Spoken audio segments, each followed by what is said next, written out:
Apprendre son histoire est un acte de résistance.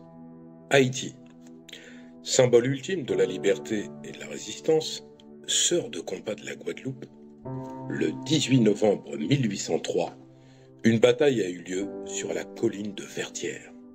Vous la connaissez sans doute, il y a plein de vidéos qui ont déjà été faites. Alors, Vertières, elle est située près du Cap-Haïtien. Ce fut la dernière grande lutte armée à travers laquelle des Noirs qui étaient captifs d'une injustice et d'un totalitarisme barbare ont mis fin à la domination française. Alors, ce conflit armé a opposé, entre autres, le grand général Jean-Jacques Dessalines face au général français Rochambeau. Je ne vais pas ici vous refaire les vidéos que je vois passer où on raconte la bataille de Vertières avec des images. Il y a eu des symboles éternels lors de cette bataille. L'histoire rapporte que l'un de ces héros, que je dois nommer François Capois, surnommé Capois-la-Mort, était à la tête d'une demi-brigade, affaiblie sous les tirs des canons français. Et donc, vous voyez, la logique voudrait que toute personne recule, toute personne aille se cacher. Mais de ce fait, la brigade de Capois était figée par le feu de la partie adverse. Elle était restée au pied de la colline. Soudainement, Capois-la-Mort décida d'aller chercher des renforts.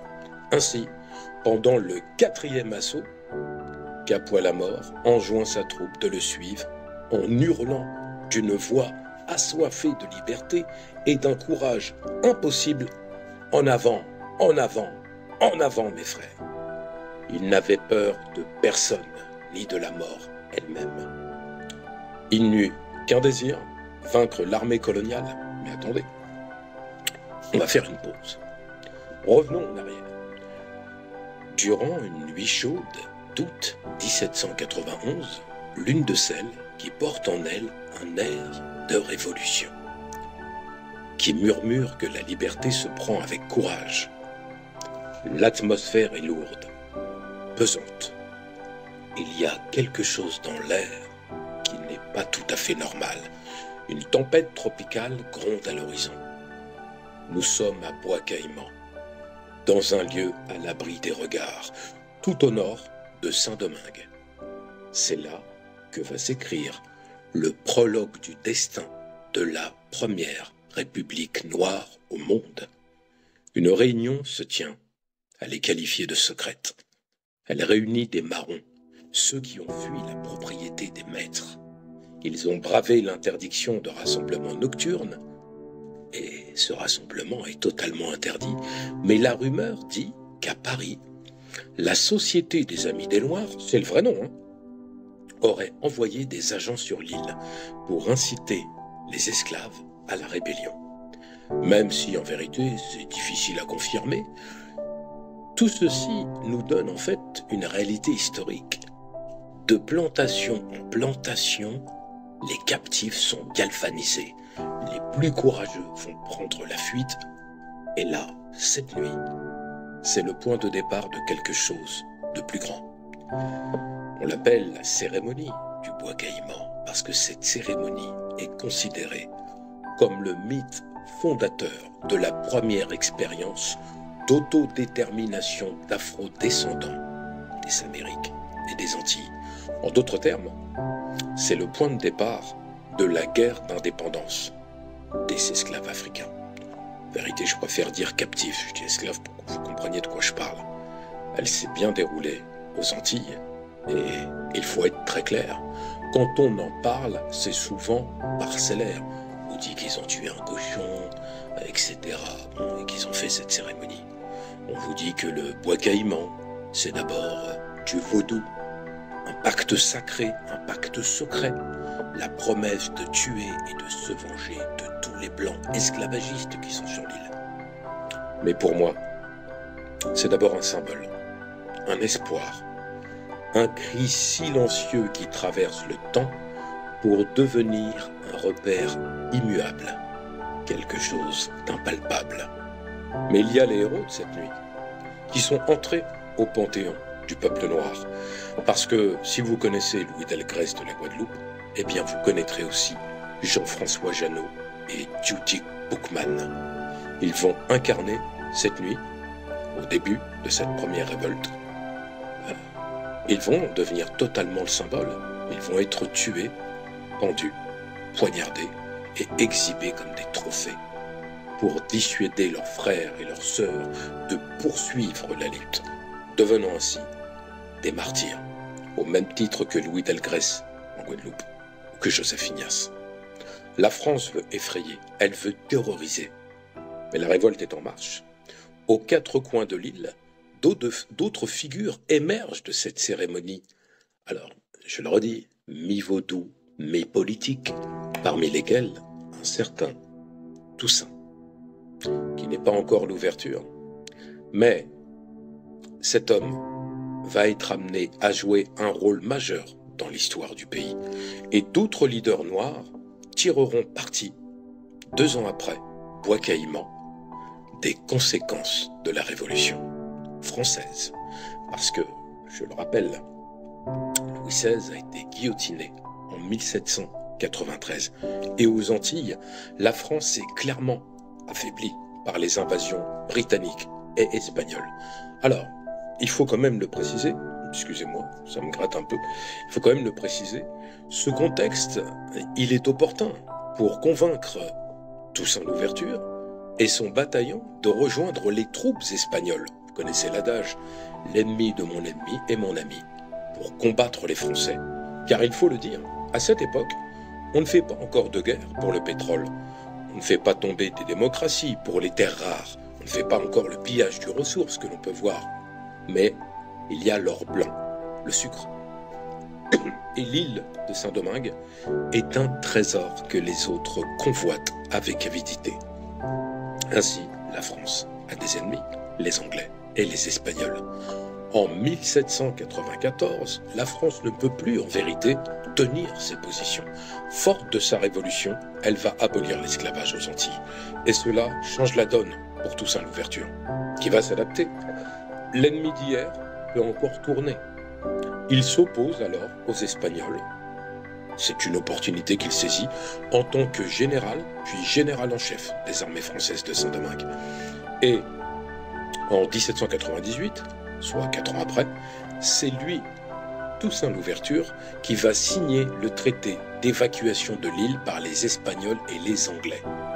J'ai envie de dire, tu chasses les ennemis des ennemis d'hier, mais tu chasses quand même l'ennemi global. Puis Toussaint Louverture va s'auto-désigner gouverneur à vie de Saint-Domingue et proclamera en 1801 l'indépendance du territoire. Nous sommes aux prémices de, justement, quelque chose de beaucoup plus grand. Pourtant, en filigrane, la barbarie continue. Il y a un climat de terreur qui est sous-jacent, car la majorité des colons veulent le retour de l'esclavage.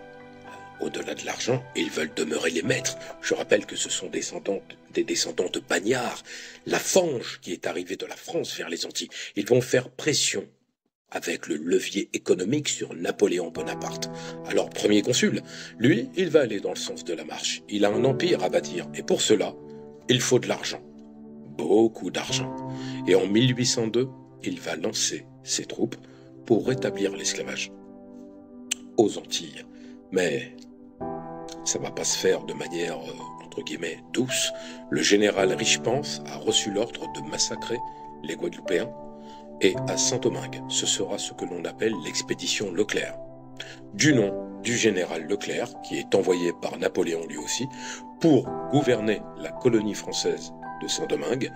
Et là, c'est une troupe de 25 000 hommes qui est envoyée pour contrer le pouvoir de Toussaint Louverture, parce que Napoléon, en stratège, sait très bien que pour rétablir l'esclavage, il faut faire tomber ce type d'initiative. C'est d'ailleurs lui qui, dans des lettres, dit voilà, il s'est autoproclamé gouverneur, on ne laissera pas de noirs s'établir. Il dit même pas noir, il dit le mot en haine que vous connaissez.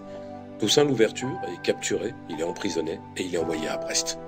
Puis au fort de Joux, dans le Jura, dans un froid qu'il n'a jamais connu, une cellule venteuse, et Toussaint Louverture mourra en détention en 1803.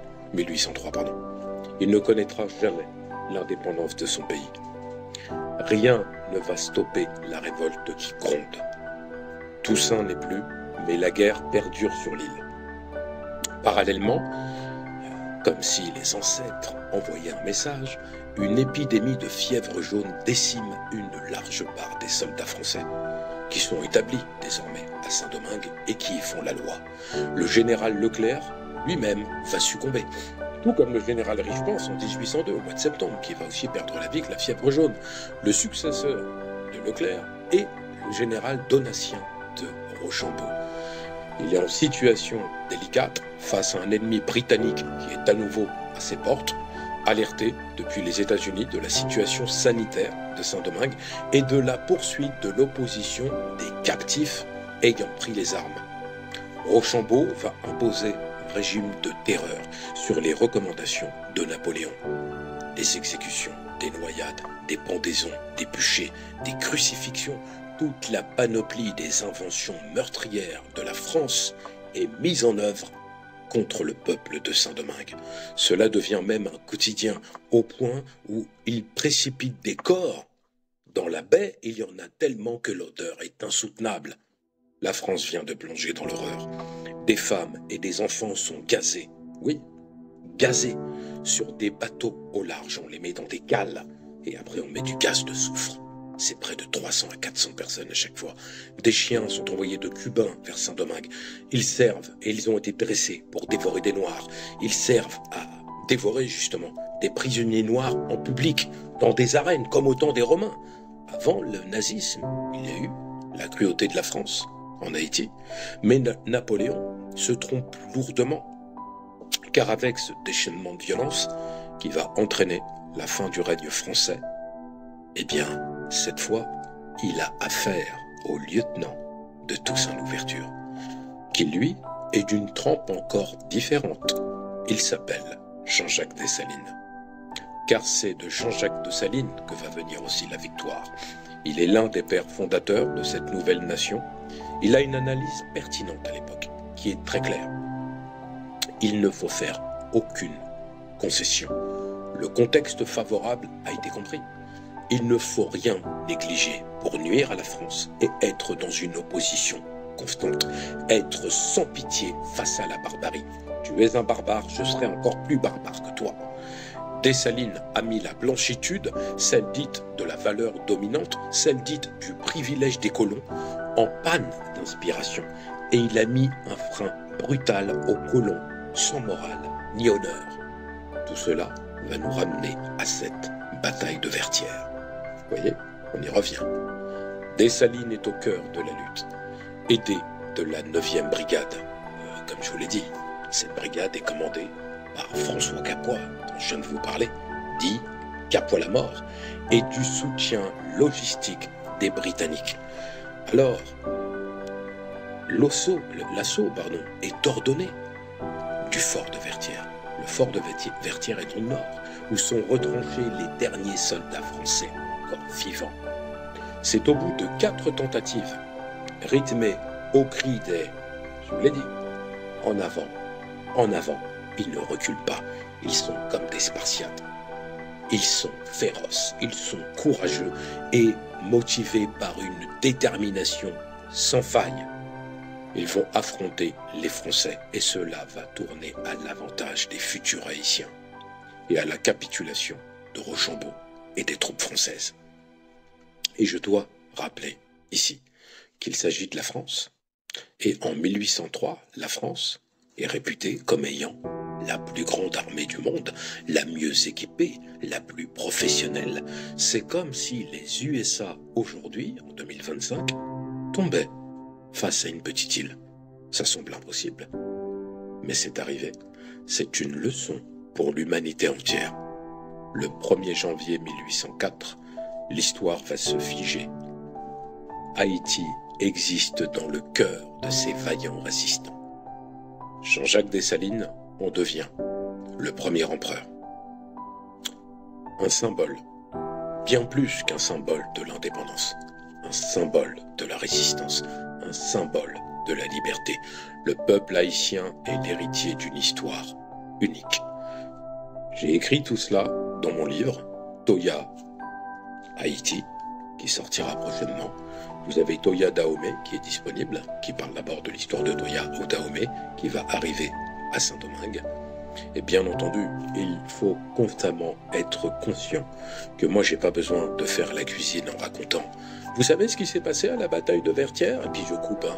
J'ai vu un gars, il a fait, je crois qu'il a fait 500 ou 600 000 vues. Moi, je ferais quoi, 1000 vues? Et encore, c'est pas grave. Moi, je le fais pas pour les vues. Vous voyez, je cherche pas, mon compte n'est même pas monétisé. C'est un compte professionnel. Ils sont pas monétisés, les comptes professionnels. Lui, ou d'autres que j'ai vus, il y en a un autre aussi, pareil, il lit une feuille. Il y en a un, là, vous savez, bon, je vais pas dire qui c'est, on s'en fout, mais qui dit, vous savez ce qui s'est passé, avertir, même chose, il met les images. C'est bien, tout ça. C'est bien. D'ailleurs, j'ai vu personne aller leur faire des commentaires, hein, parce qu'ils avaient quand même des imprécisions qui étaient flagrantes.